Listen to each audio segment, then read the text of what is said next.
Hello friends, welcome to my YouTube channel government job alert. আজকে আমি তোমাদের সাথে শেয়ার করতে চলেছি গতকাল হয়ে যাওয়া ডাব্লিউবিপিএসসি মিসেলেনিয়াসের এক্সপেক্টেড কাট অফ। ধৈর্য ধরে একটি ভিডিওটা দেখো। ভিডিওটা দেখার পর তুমি নিজেই বলবে যে হ্যাঁ স্যার, এই পিএসসি মিসেলেনিয়াসের এটাই কাট অফ যাবে। ওকে বন্ধুরা, তো চলো আমরা মেন ভিডিওটা শুরু করি। মেন ভিডিও শুরু করার আগে তোমাদের সকলের কাছে আমার রিকোয়েস্ট, তুমি যদি এখনও আমার চ্যানেলটা সাবস্ক্রাইব না করে রাখো তাহলে অবশ্যই সাবস্ক্রাইব করে নাও, কারণ এই রকম ইম্পর্টেন্ট ভিডিও তোমাদের অত্যন্ত প্রয়োজন এবং এগুলো সবার আগে তোমার কাছে পৌঁছে যাবে। ওকে বন্ধুরা, চলো আমরা ভিডিওটা শুরু করি। দেখো বন্ধুরা, এটা একটা দেখতে পাচ্ছ, এটা একটা পেজ আছে, যেটা একটা তোমার বেঙ্গলি কম্পিটিটিভ ক্যানভাস যাই হোক না কেন, এখানে কিন্তু ডাব্লিউবিপিএসসি ডাব্লিউবিসিএস এর কিন্তু কাট আপটা জানতে চাওয়া হয়েছিল। সেখানে কিন্তু আমি কাট আপটা কমেন্ট করেছিলাম যে দেখো বন্ধুরা, এই কাট আপটা যাবে। তোমরা দেখতে পাচ্ছ, হয়তো তোমরা যদি দেখে থাকো দেখবে যে এই কাট আপটা কিন্তু হুবাহু মিলে গেছিলো, যে এই কাট আপটাই কিন্তু এবার ডাব্লিউবিসিএস এর কাট আপ ছিল। ওকে বন্ধুরা, চলো এবার এগিয়ে যাই আমরা। তারপরে আমরা দেখো, এইবার একটা কথা আমি তোমাদের বলবো যে কাট আপ কিসের উপর নির্ধারিত করে হয়। আগে এটা জানো বন্ধুরা, কাট আপ শুধুমাত্র কাট আপ করে এদিক ওদিক ভিডিও দেখে কোনো লাভ হবে না, কারণ বাজারে অনেক রকম ভিডিও আসবে। তো তুমি নিজেও জেনে রাখো এবং তুমি নিজেও একটা অ্যানালাইসিস করতে পারবে যে কাট আপ কিসের উপর হয় বা কতটা হয়। দেখো বন্ধুরা, ফার্স্ট অফ অল তোমাকে জানতে হবে কোশ্চেনটা কীরকম ছিল, ইজি ছিল নাকি মডারেট ছিল না কীরকম ছিল, সেটাকে তোমাকে ভালো করে জানতে হবে। ঠিক আছে বন্ধুরা, দেখে নাও। আমার মতে কোশ্চেনটা কিন্তু অবশ্যই ছিল ইজি টু মডারেট, মোটেই কিন্তু হার্ড ছিল না। কোশ্চেনটা ছিল ইজি টু মডারেট। তো এটা একটা কি, এটা একটা প্লাস সাইন মানে কি, এটা একটা প্লাস সাইন স্টুডেন্টের জন্য। তারপর দেখো কি আছে, নেক্সট আছে অ্যাটেন্ডেন্স কেমন ছিল। আমি যতজনকে জিজ্ঞেস করেছি অ্যাটেন্ডেন্সের ব্যাপারে, তারা সবাই আমাকে বলেছে অ্যাটেন্ডেন্স 60 থেকে 70% অ্যাটেন্ডেন্স ছিল। তার মানে এটা বোঝা যাচ্ছে যে এটাও কিন্তু কাট আপটাকে কমাতে তোমাদেরকে সাহায্য করবে। যেই পরীক্ষার অ্যাটেন্ডেন্স কম হবে সেই পরীক্ষার কাট আপ কিন্তু কম হবে। নেক্সট আর একটা জিনিস, যেটা মানে কি বলবো, সবথেকে মেন ইম্পর্টেন্ট জিনিস, যে কতটা ভ্যাকান্সি আছে। আমি যতটা যা খবর নিয়ে জানতে পেরেছি যে ভ্যাকান্সি আছে আনুমানিক 600 থেকে 700। ওকে বন্ধুরা, এর মধ্যে একটা ভ্যাকান্সি আসবে। আমি যা খবর আছে এখনও পর্যন্ত 600 থেকে 700 ভ্যাকান্সি আছে।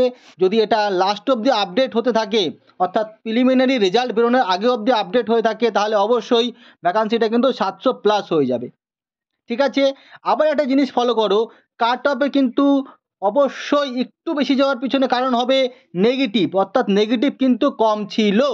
তোমরা জানো পিএসসিতে কিন্তু 1/3 নেগেটিভ হয়, কিন্তু এখানে কিন্তু সেটা হয়নি। এখানে ছিল 1/4, অর্থাৎ নেগেটিভ ছিল 0.5। ওকে বন্ধুরা, বুঝতে পারলে। তারপরে আমরা চলে যাব কিসে, দেখো টাইমস অফ ভ্যাকান্সি, অর্থাৎ কতজনকে ডাকতে পারে। এইবার একটা জিনিস দেখো, আমরা পিএসসি যে ট্রেন্ডটা দেখেছি যে 10 গুণ ছেলেকে কিন্তু মেনের জন্য ডাকা হবে। অর্থাৎ ভ্যাকান্সি যদি ধরলাম আমরা 700 থাকে, 700 × 10 হলো 7000 ছেলেকে কিন্তু মেনে ডাকা হবে। ওকে বন্ধুরা, 7000 ছেলেকে কিন্তু মেনে ডাকা হবে। এইবার আমি তোমাদের সাথে শেয়ার করব যে অরিজিনালি যে কাট আপ সেটা কত যেতে চলেছে। আমার মতে ইউআর বা জেনারেল যাই বলো না কেন, ইউআর বা জেনারেলের কাট আপ যেতে চলেছে তোমার কত, দেখো বন্ধুরা, 125 +-5। 125 +-5 হচ্ছে ইউআরের কাট আপ। এর বেশি যাওয়া সম্ভব না। কোশ্চেনটা অতটাও সোজা ছিল না যে 130 বা 140-50 কাট আপ যাবে। আমার মতে মনে হয় expected cut off for UR অবশ্যই 125 +-5। ওকে বন্ধুরা, 125 +-5 ইউআর এর কাট আপ। আমি এটা বলতে পারি যে ইউআর কাট আপ যারা 120 পেয়েছো তারা অবশ্যই মেনের জন্য প্রিপারেশন শুরু করো। ঠিক আছে বন্ধুরা, যারা 100 ইউআর অর্থাৎ জেনারেল যারা 120 পেয়েছো তারা অবশ্যই মেনের জন্য প্রিপারেশন শুরু করো। তারপর রইল আমার কি, ওবিসি এর কাট আপ আমার মতে 123 +-5 যাবে। আর ওবিসি বিও কিন্তু সেম। তোমরা নিশ্চয়ই কিন্তু পিএসসি ট্রেন্ড দেখলে দেখতে পাবে যে ওবিসি এ এবং OBC B recently same cut off যাচ্ছে। ওকে বন্ধুরা, আমার মতে এর থেকে বেশি কাট আপ যেতে পারে না এই কোশ্চেনে, কারণ কোশ্চেন একদমই যে জলভাত ছিল তা কিন্তু না। আমার মনে হচ্ছিল অঙ্কগুলো কিন্তু যথেষ্ট একটা লেভেল ছিল কয়েকটা অঙ্কের, এবং কয়েকটা জিকেরও কিন্তু যথেষ্ট ভালো লেভেল ছিল। ঠিক আছে বন্ধুরা, তো আমার মতে মনে হয় ওবিসি এ এবং ওবিসি বি 123 +-5 এর বেশি কাট অফ যাবে না, আমি তোমাদের বলে দিচ্ছি। তারপরে চলে যাব আমরা এসসি। এসসির জন্য আমার মনে হয় এসসির জন্য কাট অফ যাবে 115 +-5, এটাই কিন্তু আমার মনে হয় এসসির জন্য সেভ স্কোর হবে। ঠিক আছে বন্ধুরা, তারপরে দেখো, তারপর আমরা চলে যাব এসটি। এসটির জন্য কিন্তু আমার মনে হয় এক্সপেক্টেড কাট অফ হবে তোমার 105 +-5। এসটির জন্য 105 +-5। তবে আমি এটা এই মুহূর্তে দাঁড়িয়ে বলছি, তবে আমার মনে হয় এসসির কাট অফটা আরও একটু কম যেতে পারে, হয়তো 100 +-5ও হতে পারে। ঠিক আছে বন্ধুরা, আমি এটা এসটির জন্যই বললাম, কারণ এসটির জন্য আমি কয়েকটা মানে রেজাল্ট ফলো করছি যে এসটির কাট অফটা অনেকটা কম যাচ্ছে। তো আমার সেখান থেকে দাঁড়িয়ে মনে হচ্ছে যে এসটির কাট অফটা হয়তো সেটা 100 +-5ও হতে পারে। ঠিক আছে বন্ধুরা, আদারওয়াইজ যেখানে যে কাট অফগুলো বললাম সেখানে কিন্তু সেই কাট অফই থাকবে। দেখে নাও বন্ধুরা আরেকবার তোমরা টোটাল কাট অফটা।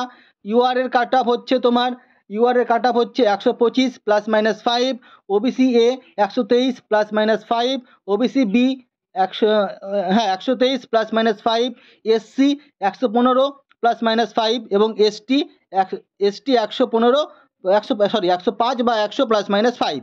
ওকে বন্ধুরা, আমি নিজে দুবার করেছি, মিসলেনিয়াস মেন এক্সাম দিয়েছি, সেখান থেকে দাঁড়িয়ে আমি তোমাদের এটা বলবো যে তোমরা যারা এই কাট অফের আশপাশে আছো বা এই কাট অফের ঘেঁষে ঘেঁষে আছো তারা অবশ্যই কিন্তু মেন এক্সামের জন্য প্রিপারেশন নাও, কারণ এর মেন এক্সামটা কিন্তু মোটেই ছেলে খেলা নয়।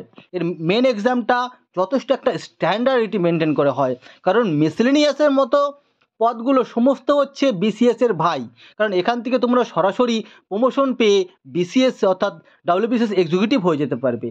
ওকে বন্ধুরা, এবার আমি তোমাদের দেখো দুই একটা কথা বলি যে মিসলেনিয়াস মেনে কীরকম কী কোশ্চেন হয়। ওকে বন্ধুরা, মিসলেনিয়াস মেনে কি থাকে জানো? মেনে থাকবে তোমার বাংলা থাকবে ডেসক্রিপটিভ, ইংলিশ থাকবে, ম্যাথ থাকবে।